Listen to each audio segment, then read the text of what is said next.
Hi, my name is Lizzie Hunter, lead magnet teacher and proud instructor for the Magnet Fine Art program here at South Miami Senior High Magnet School for the Arts. As part of the Magnet Fine Art program, students get to explore a variety of subjects and techniques, learn how to work with different materials to develop their skills in communicating their ideas in a visual way.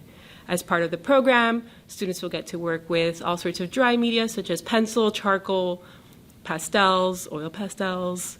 We work with an assortment of painting mediums as well, acrylic, oil, watercolor. And additionally, as part of the Magnet program experience, students can take advanced placement and dual enrollment studio art classes as well. Because we have an 8-period schedule here at South Miami Senior, students can immerse themselves in their visual arts strand and take additional electives that we offer here as part of the school's programs. To learn more about South Miami Senior High, visit us on our school website.